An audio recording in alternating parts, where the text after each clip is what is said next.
1절부터 3절까지 말씀입니다. 제가 봉독하겠습니다. 안디옥 교회 선지자들과 교사들이 있으니 곧 바나바와 니게르라 하는 시므온과 구레네 사람 누기오와 분봉왕 헤롯의 젖동생 마나엔과 및 사울이라. 주를 섬겨 금식할 때 성령이 이르시되 내가 불러 시키는 일을 위하여 바나바와 사울을 따로 세우라 하시니 이에 금식하여 기도하고 두 사람에게 안수하여 보내니라. 아멘. 제가 영락교회 처음 왔을 때가 2002년 3월이었습니다. 그때 장로님들이 저한테 목회 비전이 뭔가를 좀 써서 달라고 하셨어요. 그래서 열심히 써서 이제 설명을 해드렸습니다. 근데 그때 장로님들이 저한테 하신 말씀을 아직도 기억합니다. 그걸 다 읽어보시더니 장로님들이 저한테 이런 얘기를 하셨어요. 왜 목사님은 선교에 대한 비전이 없으십니까? 라고 저한테 질문을 하셨어요. 왜냐하면 선교라는 단어가 하나도 없었거든요, 그 안에. 그때 저는 무식하면 용감하다고 이렇게 대답했습니다. 그런 거 있어야 되냐고. 저는 그때까지 목회하면서, 물론 부목사로 있으면서 한 번도 선교에 대한 생각을 해본 적이 없었습니다. 선교를 교회가 해야 되나라는 생각을 해본 적도 없어요. 오히려 좀 부정적이었어요. 왜냐하면 누가 선교 이야기를 하면 저는 마음속으로 이런 생각을 합니다. 전도하기도 바빠 죽겠는데 뭘 멀리까지 가. 이게 제 생각이었어요. 내 주위에도 믿지 않는 사람들도 많고 한데 굳이 돈 더 들여서 멀리까지 가야 하나? 라는 생각을 하게 됐습니다. 그렇다고 제가 전도를 열심히 했느냐? 그것도 아니에요. 근데 이제 제 리즈닝은 그랬다는 거죠. 그런 생각을 가지고 있는 제가 끝까지 쫓겨나지 않고 지금까지도 영락교에 남아있는 것도 하나님의 은혜죠, 그죠? 선교에 대해서 전혀 모르고 시작한 저의 목회. 근데 점점 선교에 대해서 하나님이 저에게 알려주셨어요. 물론 제가 열심히 해서 그런 것도 아니고 우리 교회 선교부에게 감사해야 되겠죠. 선교위원장님들에 감사해야 될 텐데, 왜냐하면 그분들이 머리를 쓰신 것 같아요. 너무 모르니까 그분들이 강제로 저를 외국으로 선교를 보냈습니다. 매년마다. 그때만 하더라도 저는 솔직히 가는 게 싫었어요. 왜냐하면 우리 애들이 어렸을 때거든요. 대성이만 하더라도 갓난 애기였어요. 그리고 국민학교를 다니는 애들이었기 때문에 제가 선교를 가버리면 우리 와이프가 일을 하는데 선교관 2주 동안 휴가를 내야 돼요. 금쪽 같은 휴가를 내야 돼요. 그러니까 그 휴가를 내버리면 또 우리 가족끼리 쓸 시간도 없는 거잖아요. 그러다 보니까 가야 되나 하는데 선교부에서 가라고 하는데 목사가 선교 안 가겠다 그러는 것도 웃기잖아요. 그래서 매년 이제 16년 동안 거의 한 해도 빠짐없이 외국으로 선교를 가게 됐습니다.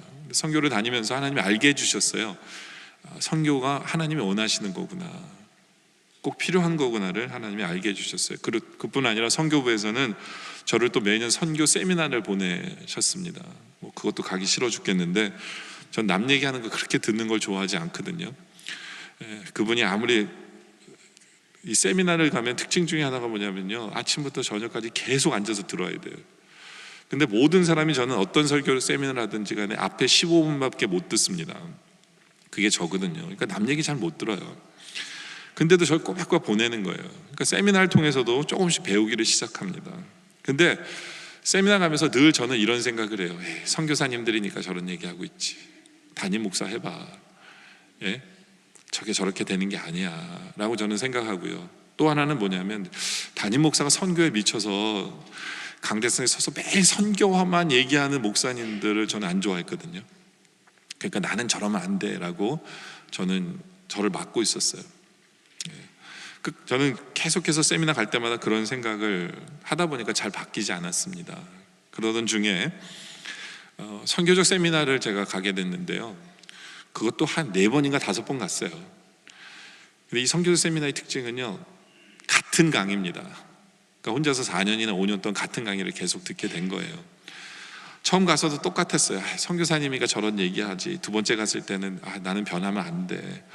근데 이제 세 번째 가면서 이제 서서히 느끼는 게 뭐냐면, 선교적 교회라는 게 선교를 열심히 하는 교회가 아니라 먼저 선교적 마인드를, 나의 마음부터 바꿔나가는 것이 선교적 교회구나를 이제 깨닫게 되더라고요. 그러면서 제가 이때까지 영락교회에 있으면서 한 설교들을 쫙 돌아보니까 선교라는 단어를 하나도 쓰진 않았지만 선교적 설교는 되더라고요.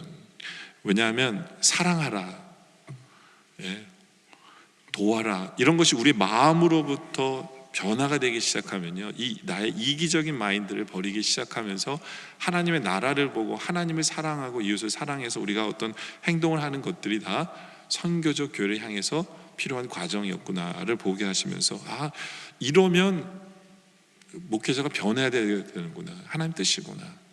그래서 그때부터 저희 교회가 표를 선교적 교회를 향해서라고 하면서 계속해서 그 길을 향해서 나아가고 있습니다. 그래서 먼저 우리의 마음이 바뀌고 우리의 마음이 하나님 나라를 품고 하나님을 사랑하고 이웃을 사랑하는 어떤 그러한 자세로서, 그러다 보면 당연히 뭐예요? 선교를 할 수밖에 없겠죠. 선교 열심히 할 수밖에 없겠죠. 그러면서 이제 선교적 교회를 향해서도 이제 저희 교회가 몇 년째 지금 향해서 나아가고 있는데, 저는 믿고 있어요. 서서히 바뀌고 있다고.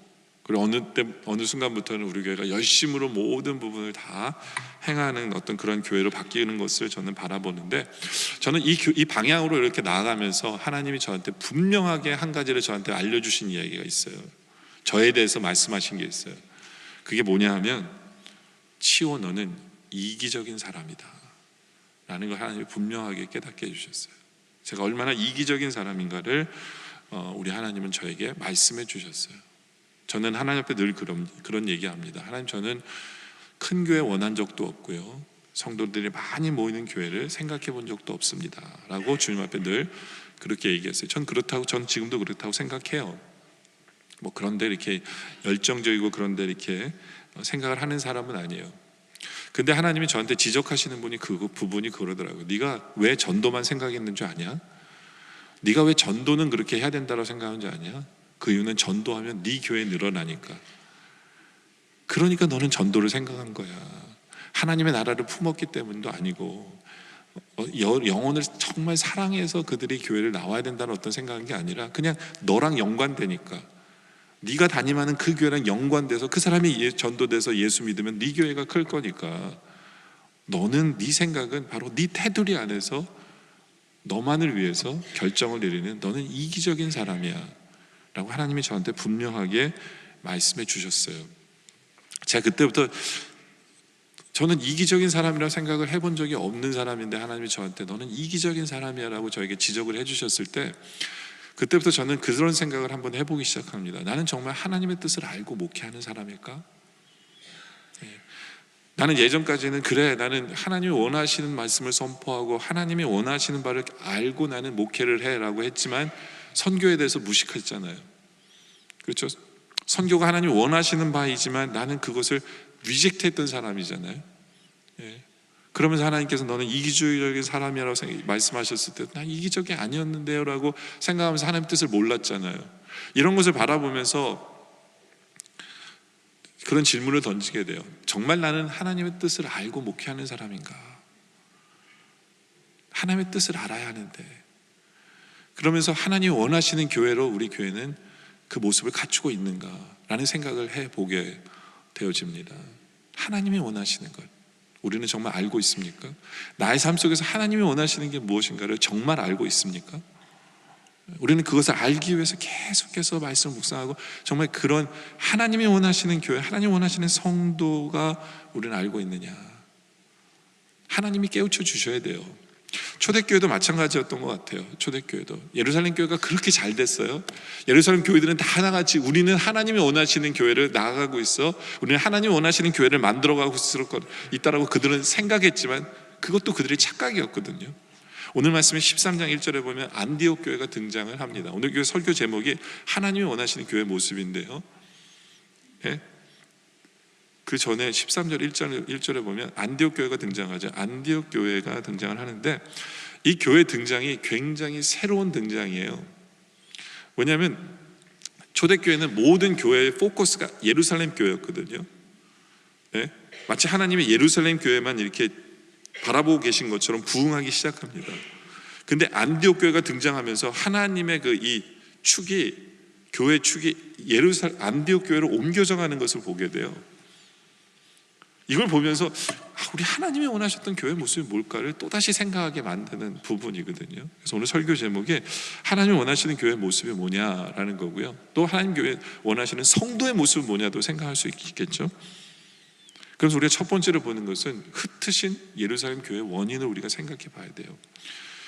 여러분들, 예루살렘 교회는 정말 많이 부흥하고 있었어요. 베드로가 설교했을 때 몇천 명이 예수를 믿게 되고요, 회개하고요, 성도들이 서로 사랑하고 정말 흠잡을 데 없는 그런 교회처럼 보였어요, 예루살렘 교회는. 근데 우리 하나님께서는 그 예루살렘 교회를 흩으십니다. 흩어서요. 물론 우리가 이렇게 얘기할 수 있어요. 박해를 받았기 때문에 흩어진 거예요. 근데 그 박해를 허락하신 분도 누구예요? 하나님이시잖아요. 그럼 하나님이 예루살렘 교회를 흩으신 거잖아요. 그럼 왜 하나님이 예루살렘 교회를 흩으셨는가를 우리는 생각해 보면서 거기에서 하나님의 마음을 우리가 볼 필요가 있다라는 거죠. 여러분들, 예루살렘 교회는요, 잘못된 마음이 장착되어져 있어요. 정착되어져 있었어요. 바뀌지 않는. 그러니까 하나님은 그 마음을 깨뜨려야 되는데 깨뜨리려니까 흩으시는 게 최고였어요. 도대체 그러면 그들의 마음속에 정착되어진 잘못된 마음이 뭘까요? 우리가 성경을 보면 볼 수 있겠는데요, 사도행전 6장 1절에 보면 그때 제자가 더 많아졌는데 헬라파 유대인들이 자기의 과부들이 매일 구제에 빠짐으로 히브리 사람을 원망하니 라는 얘기를 합니다.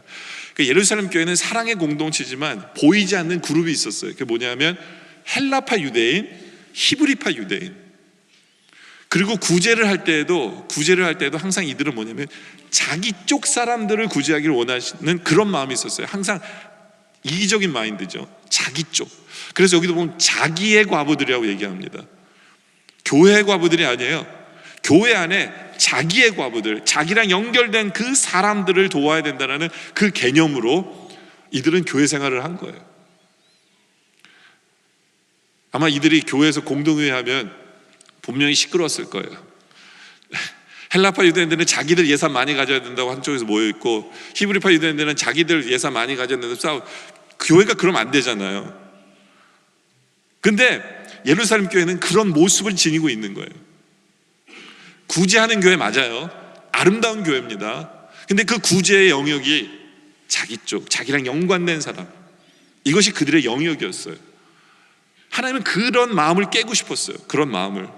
또 이들의 유대인들의 이 예루살렘 교회 문제가 뭐냐면 그들 안에 고정관념이 있었어요. 깨져야 되는 관념인데 안 깨지는 어떤 그런 부분이 뭐냐면 이방인들이 구원을 받는 것에 대해서 생각을 해본 적이 없어요. 이방인들에게도 복음을 전해야 된다는 생각을 해본 적이 없는 거예요. 그래서 나중에 베드로가 성령의 역사하심으로 이방인의 복음을 전했을 때 복음이 전해진 것을 보면서 놀랍니다. 사도행전 10장 45절에 보면 베드로와 함께 온 헬라가 아니라 할례 받은 신자, 여기 이 할례 받은 신자가 누구냐면 예루살렘 교인들이에요. 베드로와 예루살렘 교인들이 왔는데 이방인에게 성령 부어 주심을 본 거예요. 이방인 예수를 믿는 걸 보면서 예루살렘 교인들이 다 놀란 거예요. 어떻게 저런 일이, 왜냐하면 한 번도 생각하지 않은 일이 벌어진 거예요. 한 번도 생각하지 않은 일이. 그러니까 예루살렘 교회는 유대인들이었거든요. 한 번도 그들에게 복음 전할 생각을 해본 적이 없는 그런 마인드로 살아가는 사람들이에요. 근데 구원받는 일이 벌어진 거예요. 어떻게 해요? 우리가 잘 알잖아요. 2주 전에 설교인가요? 고넬료라는 사람 이야기하면서 베드로에게 먼저 환상을 보여주잖아요. 왜냐하면 베드로도 그런 고정관념을 갖고 있었어요. 이방인에게는 복음을 전할 생각을 안 한 거예요. 그러니까 베드로에게 환상을 보여주면서 베드로가 이때까지 부정하다고 먹지 않았던 음식들을 보여주면서 주님이 3번이나 먹어라 내가 깨끗하다는 음식을 네가 뭐라고 그러냐 따단치시면서 베드로를 깨뜨리시잖아요. 그래서 베드로가 그 말씀을 듣고는 고넬료에게 가서 복음을 전하죠. 근데 이 베드로도요, 여러분들 생각에는 그런 경험을 했기 때문에 베드로도 이제 확 변했을 거라고 생각하죠. 아니에요. 인간은요 정말 바뀌기가 힘들어요. 자기가 갖고 있는 그 생각을 바꾸기가 힘들어요. 그런 경험을 했지만 베드로가 안디옥이라는 동네에 갑니다. 안디옥이라는 동네에. 갈라디아서 2장 11절에 보니까 게바가 누구냐면 베드로예요. 베드로가 안디옥에 이르렀는데 책망받을 일이 있기로 내가 그를 대면하여 책망하였노라. 사도 바울이 베드로를 야단을 친 거예요. 네가 그럼 어떡하냐? 야단맞은 짓을 베드로가 한 거예요.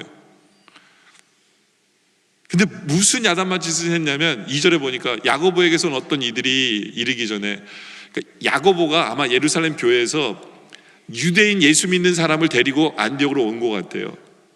근데 저기서 오고 있는 거예요. 야고보랑 유대인들이 잔뜩 오는데 베드로가 지금 뭘 하고 있었냐면 게바가 이방인들과 함께 식사를 하고 있었던 거예요. 이방인들하고 식사를 하는데 야고보와 유대인들이 오니까 베드로가 어떻게 한 거예요? 그 할례자들을 두려워 떠나 물러가매. 베드로가 도망을 친 거예요. 뭐냐면 유대인들이 베드로한테 너 이방인들과 이렇게 식사 나누고 교제하면 어떻게 하냐는 야단 들을까 봐 베드로가 겁이 난 거예요. 그러니까 베드로는 아직도 그 마음이 변화된 게 아니에요. 이방인들에게 열려 있는 게 아니에요. 물론 주님의 강권적인 때문에 이방인들과 식사까지는 하고 했지만 마음 자체가 이방인을 품고 이방인에게 복음을 전하고 아직까지 그런 열정이 있는 사람이 아니에요. 그러니까 사도 바울이 그걸 보면서 야단을 친 거예요. 네가 그럼 어떡하냐? 너 아직도 안 변했다. 그러니까 베드로가 유대인들 또 다른 예루살렘 교인들과 함께 안디옥에 온 것 같아요. 그러니까 베드로가 먹으니까 같이 먹었는데 베드로가 도망가니까 남은 유대인들도 그와 같이 외식함으로 같이 도망간 거예요. 근데 거기에 누구까지 꼈냐면 바나바도 그들의 외식에 유혹되는 거예요. 바나바도 교회 리더인 베드로가 그 행동을 하니까 베드로 쫓아가야 되나 보다 하고 쫓아가는 거예요. 그러니까 사도 바울이 화딱지가 난 거예요. 보세요. 성령의 역사로 환상까지 보여주면서 베드로로 바꾸려고 했지만 이게 마음이요 한 번에 바뀌질 않는 거예요. 그러니까 교회 리더인 베드로도 이렇게 안 바뀌었는데 하물며 그 예루살렘 교인들은 그 마음이, 고정관념이, 생각이 바뀌었겠어요? 죽어도 안 바뀌는 거예요. 사마리아 땅끝까지 이르러 복음을 증거하라고 그러지만 예루살렘 교인들은 여기가 좋사오니 안 나가요. 안 나가요. 그들의 고정관념이 안 바뀌어요. 그들이 갖고 있는 생각이 뭔지 아세요? 갈라디아서 2장 15절에 이들이 갖고 있는 생각이에요. 우리는 본래 유대인이고 너희 이방인은 이방 죄인이야. 이게 그들의 개념이에요. 안 바뀌어요. 그러니까 이런 생각을 품고 있는 예루살렘 성도들의 마인드를 하나님께 깨야 되는데 어떻게 방법이 없어요. 그러니까 어떻게 합니까? 흩으셔서 이방에 한번 살아보라는 거예요. 너희 유대인들 이방에 한번 살아봐. 그러니까 이방인에 사니까, 다른 나라에 사니까 이웃이 누구예요? 이방인인 거예요. 그렇죠? 그들의 삶을 보면서 그들도 불쌍하게 여기게 되고 그들도 국리를 여기게 되고 그들을 사랑하게 되면서 그들도 구제받아야 되는 것을 하나님이 그렇게 알려주시는 거예요. 그러니까 흩으실 수밖에 없는 거예요. 그렇죠? 그러니까 그런 생각을 우리도 갖고 있는 경우가 참 많아요. 저 사람은 안 돼. 아니면 나랑 연관된 사람만 도와야지. 이런 개념 속에서 어떤 결정을 내리는 이런 생각을 좀 우리가 하나님의 마음인가 하나님의 생각인가를 돌아봐야 돼요. 보세요. 예루살렘 교회들은 자기들 그룹끼리만 구제했어요. 근데 유대인의 생각은 넓어요. 훨씬 넓어요. 어떻게 아느냐? 고린도서 8장 1절에 보니까 형제들아 하나님께서 마게도냐 교회들에게 주신 은혜를 우리가 너에게 알리노라. 마게도냐 교회는 이방인 교회예요. 이방인들이 예배드리는 교회인데 이들이 예루살렘 교회들보다 훨씬 나아요. 왜냐하면 2절에 환난의 많은 시련 가운데서, 그러니까 마게도냐 교회에 핍박이 왔어요. 예수 믿는 사람을 죽이고 핍박하는 시간 속에서, 근데 이 마게도냐 가운데 그들에게 넘치는 기쁨이 있어요. 그래도 주님을 믿기 때문에. 근데 문제는 이들이 극심한 가난이, 그러니까 그냥 가난한 게 아니라 이들은 극심한 가난이 있어요. 그들한테. 근데 이들이 한 게 뭐냐면 그들의 풍성한 연보를, 헌금을 넘치도록 하게 하였느니라. 극심하게 가난한데 이들이 헌금을 한 거예요. 무슨 헌금이냐면 구제 헌금을 한 거예요. 자기들도 구제받아야 되는데 이들이 헌금을 한 거예요. 이들이. 그래서 내가 증언하노니 그들이 힘대로 할 뿐 아니라 힘에 지나도록 자원하다. 자원해서 어떻게 저 사람들이 저렇게 많이 내지? 저들도 없는데 이럴 정도로 냈다라는 얘기예요. 근데 왜 냈느냐? 이 은혜와 성도 섬기는 일에 참여함에 대하여 우리에게 간절히 구하니, 성도를 섬기고 싶어서. 근데 이게요 마게도니아 주위에 있는 사람을 섬기려는 게 아니에요. 이 헌금이 어디다 쓰냐면 예루살렘에 가뭄이 들었다는 소식을 듣고, 마게도니아랑 예루살렘은요 비행기로도 엄청 멀어요. 근데 자기들과 전혀 상관없는 나라, 그 나라 사람을 위해서 구제연금을 한 거예요. 자기들도 가난한데. 이게 이방 교회의 사랑이었어요. 이들의 사랑의 폭은 넓었던 거예요. 예루살렘 교회가 가지지 못한 거죠. 이런 것을 배우게 하기 위해서 주님께서는 예루살렘 성도를 흩으신 거예요. 흩으신 거예요. 솔직히 예루살렘 교회는 이게 자기들의 자랑이었을 거예요. 그게 뭐냐면 사도행전 4장 32절에 보니까 믿는 무리가 한 마음과 한 뜻이 되어 모든 물건을 서로 통용합니다. 자기 재물을 조금이라도 자기 것이라고 하는 이가 하나도 없어요. 그러니까 무슨 얘기냐면 예루살렘 교회의 자랑은 뭐냐면 자기 재산을 교회에다 다 낸 거예요. 그러니까 누구나가 다 교회 재산을 내서 그 재산을 같이 사용한 거예요. 그러면서 우리가 사랑이 얼마나 많은가를 봐라, 이렇게 자랑을 한 거죠. 근데 솔직히 이건 자랑할 게 못 돼요. 왜냐하면 자기가 내고 지도 거기서 먹으니까. 무슨 얘기인지 아세요? 자기랑 연관된 거에 투자한 거예요. 한마디로 말하면 이거는 자랑할 게 못 돼요. 근데 예루살렘 교회는 그게 자랑이었던 거예요. 그래도 우리 교인들끼리는 우리는 사랑하잖아. 근데 문제는 뭐냐면 그들의 사랑의 폭은 거기까지인 거예요. 거기까지인 거죠. 저는요, 이제 선교적 교회를 향해서 가는 우리들의 마인드는요, 사랑의 폭이 넓어졌으면 좋겠어요. 우리가 우리 가족, 나만 사랑했다면 우리 가족을 사랑하고요, 우리 가족을 사랑했다면 이제는 우리 교회를 사랑하고요, 교회를 사랑하는 마인드 때문에 이제는 더 넓게 이 미국을, 세계를 품어서 사랑할 줄 아는, 그래서 나와 상관없는 사람마저도 그들에게 사랑의 손길을 드릴 수 있는 그런 하나님의 마음을 품을 수 있는, 그것이 하나님이 원하시는 바다라는 것을 깨달아 아는 우리들이기를 원합니다. 근데 두 번째로 우리가 보려고 하는 것은요, 왜 갑자기 사도행전 13장은 두 번째 포인트입니다. 왜 갑자기 다윗에 대한 말씀을 하고 있는 걸까? 신약에서 다윗에 대한 예가 나와요. 여기 보면 13장 21절에 뭡니까? 그 후에 그들이 왕을 구하거늘 하나님의 베냐민 지파 사람 기스의 아들 사울을 40년간 주셨다가, 사울 왕이 되죠. 우리 다 알죠. 근데 하나님이 22절에 그를 패합니다. 사울 왕을 패하고 다윗을 왕으로 세웠는데, 다윗을 왕으로 세운 이유가 뭐냐? 증언하여 이르시되 내가 이새의 아들 다윗을 만나니 내 마음에 맞는 사람이기 때문에 왕으로 세웠다는 거예요. 그래서 그를 통해서 내가 내 뜻을 이루리라 라고 하나님 말씀하시죠. 하나님 마음에 맞는 사람. 여러분, 얼마나 황홀한 표현이에요. 하나님이 여러분을 만나서 너는 내 마음에 맞는 사람이야, 너 나는 내 마음에 합한 사람이야, 내가 너를 통해서 내 뜻을 다 이룰게. 이것만큼 큰 축복은 없을 것 같아요. 근데 그게 다윗이었어요. 그러니까 하나님의 마음과 다윗의 마음이 짝짝꿍을 이룬 거죠. 하나가 된 거예요. 하나가 된 거죠. 이게 아니라 이거죠. 지금 부딪히는 거죠, 그죠? 하나가 되는 거죠. 어떻게 다윗은 하나님 마음에 합한 사람이 됐을까? 그렇게 하나님의 뜻을 잘 알 수 있었을까? 첫째로 다윗은 항상 하나님의 뜻을 알고자 힘썼기 때문에 그래요. 항상. 오늘 말씀 36절에 보면 다윗은요, 당시에 하나님의 뜻을 따라 섬기다가 잠들었어요. 이게 다윗이에요. 그러니까 다윗의 삶을 하나로 보면 하나님의 뜻대로 사는 거예요. 어떻게 이렇게 하나님 뜻대로 살아요? 늘 다윗은 하나님의 뜻을 알고 싶었거든요. 이게 다윗의 소원이었어요. 그래서 시편 143편 10절에 보니까 주는 나의 하나님이시니까 주님 나를 가르쳐 주세요. 이게 다윗의 마인드예요. 주님 나의 하나님이시니까 나를 가르쳐 주세요. 그래서 주의 뜻을 행하게 하소서. 이게 다윗의 늘 소원이었던 거예요. 이것이 우리의 소원이 돼야 돼요. 그래야 하나님 마음에 합할 수 있어요.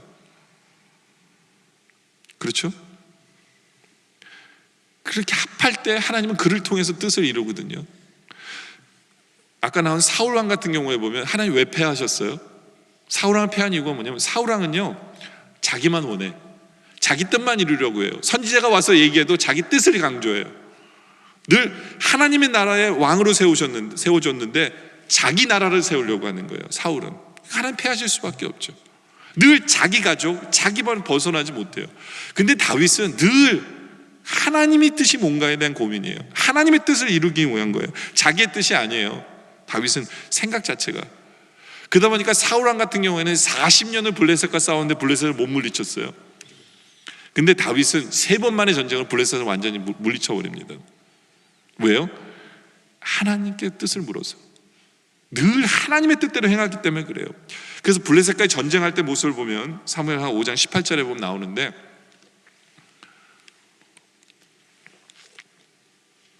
블레셋 사람들이 이미 이르러 르바임 골짜기에 가득합니다. 그러니까 여러분들 옛날 전쟁을 어떻게 하냐면요, 이렇게 골짜기에 모여 있어요. 이쪽 골짜기에는 르바임 골짜기에 이제 블레셋이 모여 있고, 반대편 골짜기에는 이제 유대인 그 다윗의 군대가 모여 있을 거예요. 그리고 평지로 이렇게 내려와서 싸우는 게 이제 옛날 전쟁이거든요. 그러니까 적들이 르바임 골짜기에는 이제 가득 있어요, 저기에. 근데 다윗이 정말 잘하는 걸 해요. 그게 뭐냐면 19절에 보니까 다윗이 하는 게 뭐냐면, 다윗이 여호와께 여쭈어 이르되, 다윗은 항상 물어봐요. 하나님 어떻게 할까요? 하나님, 내가 블레셋 사람이 올라가니까 이게 뭐냐면, 하나님 제가 가서 싸울 거야, 군대 이끌고? 아니면 여호와께서 그들을 내 손에 넘기시겠습니까? 아니면 하나님이 대신 싸워주실래요? 먼저 하나님이 정하세요. 하나님 뜻이 뭐예요? 물어보는 거예요. 이게 다윗을 통해서 우리가 배워야 되는 거예요. 그랬더니 하나님이 또 대답해 주세요. 하나님 뭐라고요? 여호와께서 그들을 내 손에 넘기시겠다고 하니, 그러니까 다윗 네가 가서 싸워 이번에 한 거예요. 그러니까 여호와께서 다윗에게서 말씀하신 거예요. 네가 올라가라, 내가 반드시 블레셋 사람을 내 손에 넘기리라. 다윗이 힘있게 가서 싸웠어요.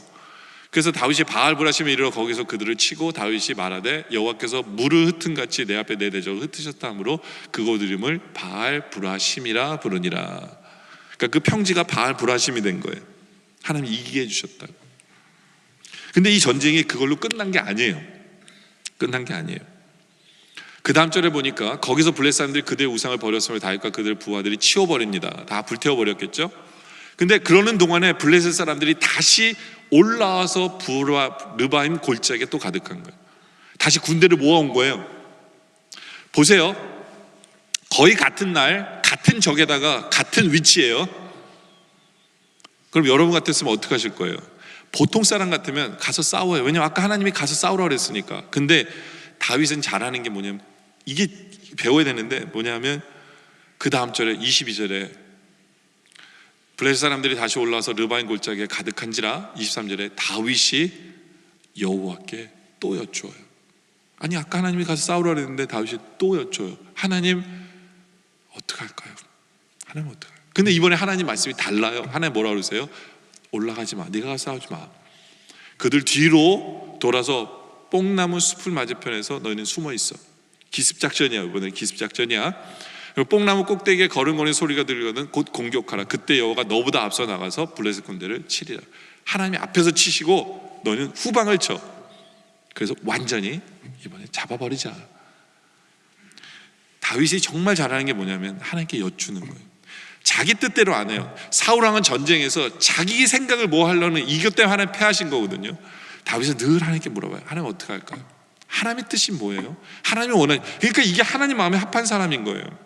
여러분들, 우리는 어떠합니까? 우리는 어떠한 일을 하든지 간에 늘 하나님께 물어보세요. 학교를 정할 때라든가 뭐 결혼할 때든가 직장을 할 때, 구할 때는 늘 하나님의 뜻을 여러분들 알고 하세요? 여러분들 옆에 앉아있는 여러분의 남편이나 아내, 왜 하나님이 하필이면 이 사람을 짝으로 주셨는지 아세요? 알긴 아세요? 물어봤어요. 알죠? 그건 알고 살아야 되는 거 아니에요? 그렇지 않아요? 왜 하필이면 이 사람을 짝으로 주셨을까요? 다 뜻이 있는 건데. 이제 좀 물어보세요. 다 이유가 있거든요. 하나님의 선하신 이유가 있어요. 여러분을 사랑하기 때문에 주신 것, 다 하나님이 알려주실 거예요. 하나님 여러분을 얼마나 사랑하시는데요. 그래서 가장 귀한 사람을 옆에 주신 거예요. 하여튼 다윗은 늘 물어봤기 때문에 하나님 마음에 합한 사람이에요. 근데 다윗의 마음 자체가 하나님 앞에 물어보고도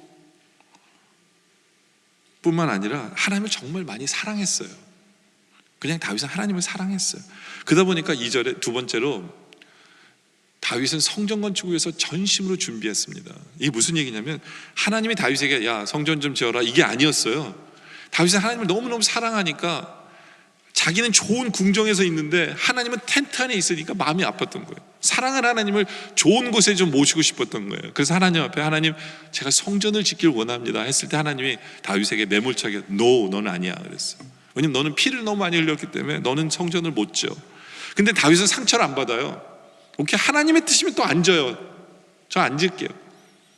근데 하나님 적어도 제가 이거는 하고 싶어요. 그게 뭐냐면 성전은 제가 짓지 않더라도 제 아들이 짓더라도 하나님 성전 짓는 데 필요한 모든 것은 제가 하고 싶어요. 해서 하나님의 노받아서 상처받았는데도 다윗은 하나님을 사랑하기 때문에 성전을 짓는 데 필요한 모든 것을 자기가 준비를 합니다.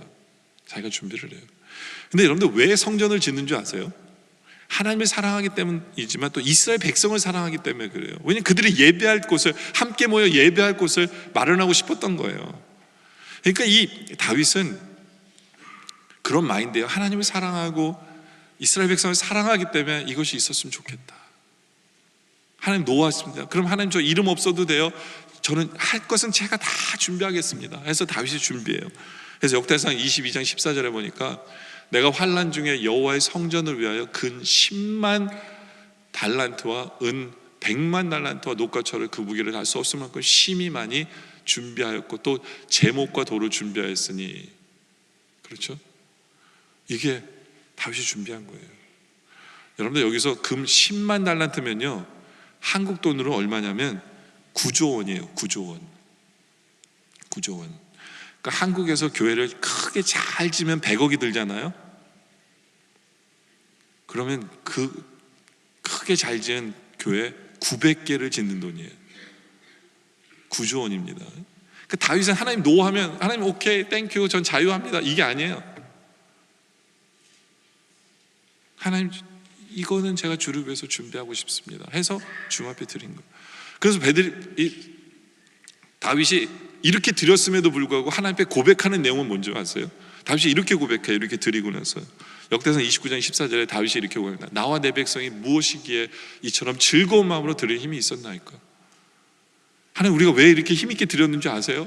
왜냐하면 모든 것이 주께로 말미암아 싸우니 주님 때문에 드릴 수 있었어요. 주님이 우리에게 힘 주신 거예요. 주님이 하신 일이에요. 제가 한 일이 아니에요. 우리가 주의 손으로 받은 것을 주께 주님이 주셨으니까 드릴 수 있었죠. 그렇죠? 이게 다윗의 고백이에요. 그러니까 하나님 보시기에 얼마나 아름다운 사람입니까? 그렇지 않아요? 그리고 역대상 29장 17절에 나의 하나님이여 주께서 마음을 감찰하시고 정직을 기뻐하신 줄 내가 아나니. 다윗은요 하나님께 드릴 때 정직이라는 단어를 써요. 그 뭐냐면 하나님의 내 마음에 도전해 주신 만큼 했다는 거예요. 그게 정직이에요. 변명하지 않고 하나님 저 이래서 못해 하나님 노했잖아요. 그게 아니라 하나님 나에게 이런 마음 주셨으니까 정직하게 저 드립니다. 속이지 않습니다. 이 모든 것을 그러면서 즐거이 드립니다. 즐거이 드렸사오니 라고 얘기하죠. 네, 즐거이 드렸사오니. 그리고 또 내가 또 여기 있는 주의 백성이 주께 자원하여 드리는 걸 보니 심히 기쁘더소이다. 자기만 아니라 이스라엘 백성들도 하나님 앞에 그렇게 드리는 걸 보니까 다윗이 너무 기쁜 거예요. 자기 일처럼 기쁜 거예요. 자기 일처럼. 자기 이름도 붙는 성전이 아니에요. 솔로몬 성전이에요. 솔로몬이 지었기 때문에. 근데 다윗은 그것만 그냥 너무 기쁜 거예요. 그냥 주님을 위해서 이스라엘 백성들이 헌신하는 것.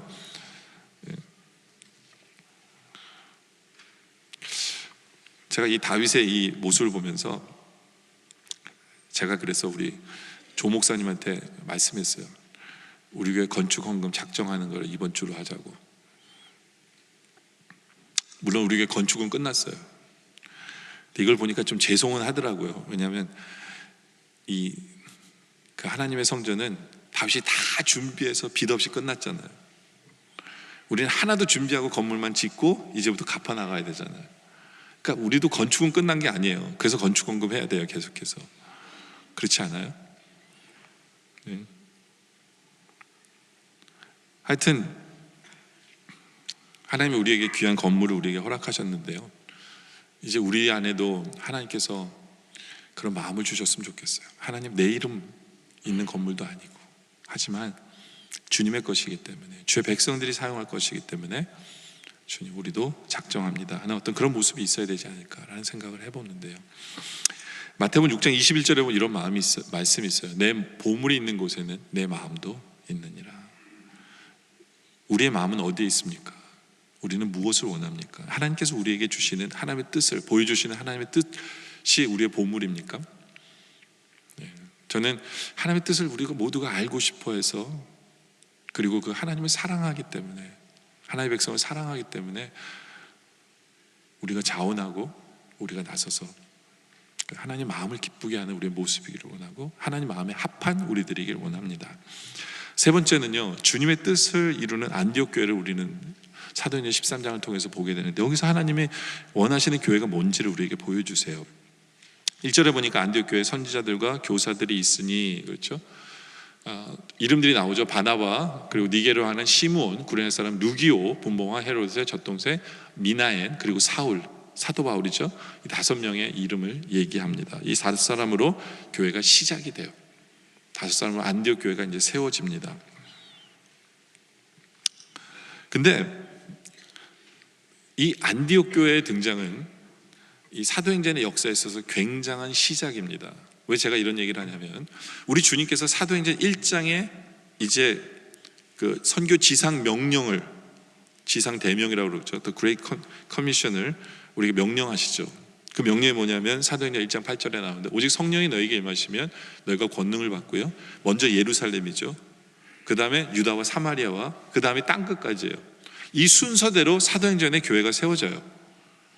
먼저 예루살렘 교회가 세워지면서 예루살렘의 복음이 전달됩니다. 그러면서 주님께서 흩으셨을 때 빌립이나 이런 집사를 통해서 유다와 사마리아까지 복음이 증거돼요.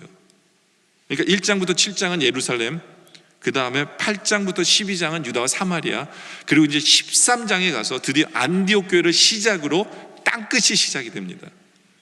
네. 땅끝까지 이르러 내증이라는 그 땅끝이 안디옥 교회를 통해서 시작이 돼요. 그러니까 이 안디옥 교회는 하나님이 원하시는 바를 품고 있는 교회였어요. 안디옥 교회는. 그래서 이 안디옥 교회는요, 원래는 주님이 예루살렘을 이렇게 교회를 이렇게 주님의 주된 교회처럼 여기신 것 같았는데, 나중에 보니까 땅끝이라는 안디옥 교회를 주제로 이제는 사도행전 역사가 진행이 되어집니다. 이 축을 옮기신 거죠. 그렇죠? 예루살렘 교회에서 안디옥 교회를 주님께서, 왜냐하면 이 안디옥 교회는 주님의 뜻이 들어있기 때문에 그래요. 근데 이 안디옥 교회가 참 귀한 게 뭐냐면, 아까도 우리가 1절에 보면 그 5명의 그 귀한 사람으로 시작을 하죠. 근데 이 5명 중에서도 우리가 제일 잘 아는 바나바와 바울을 선교사로 파송해요. 이게 굉장히 귀한 겁니다. 가장 핵심적인 2사람을 보내요. 제가 여러분들에게 한 가지 물어보고 질문을 해볼게요. 무슨 질문이냐면, 여러분들 우리 교회에서 담임 목사를 구하는데 2사람이 있어요. 교회 안에 2사람을 중에 고르라고 주님이 그러세요. 한 사람은 설교를 잘 하세요. 예? 그리고 한 사람은 설교가 좀 약해요. 예? 근데 이제 한 사람은 선교 보내고 한 사람은 너의 담임 목사로 이제 너희가 이제 뽑아라 하면, 여러분들은 누구를 보내고 누구를 담임 목사로 세우실래요? 예? 솔직하게. 설교 잘하는 분이 아니면 설교가 약한 분, 둘 중에 누구를 선교 보내실래요? 그리고 누구를 담임 목사로 세우실래요? 솔직하게. 예? 그래도 저런 분이, 설교 잘하시는 분이 선교지에 더 필요하니까 내가 희생해서라도, 예? 약하신 분은 우리가 담임 목사로 세우고 저분이 선교 가야죠. 이런 분이 얼마나 많을까요? 몰라, 대답을 안 하시니까 모르는데 많을 것 같아요. 그죠? 우리 교인들은. 근데요, 안디옥 교회는 생각 자체가 달랐어요. 생각 자체가 달랐어요. 말씀을 깊이, 말씀을 제대로 증거하는 사도 바울을 보내기로 결정하고요, 인품이 최고인 바나바를 보내기로 결정해요. 그러니까 안디옥 교회 성도들은 우리랑 생각이 달라요. 근데 이 바나바와 바울을 선교지로 파송하는 걸 보면서 우리는 확신해야 돼. 그게 뭐냐면, 하나님은 그만큼 선교가 하나님의 뜻임을 우리에게 보여주시는 거예요. 이게 하나님이 교회에게 강조하는 부분이 뭐냐면, 선교라는 거를 이 안디옥 교회를 통해서 우리에게 보여주시는 거예요. 근데 여러분 한번 물어보세요. 저는 어떻게 할까요? 저 같으면, 네? 저 같으면 설교 잘하는 목사님은 담임 목사로 세울까요? 아니면 좀 약하지만 이분은 선교지로 파송할까요? 저 같으면 어떻게 할까요? 저 같은 말씀대로 해야죠. 그게 2절입니다. 2절.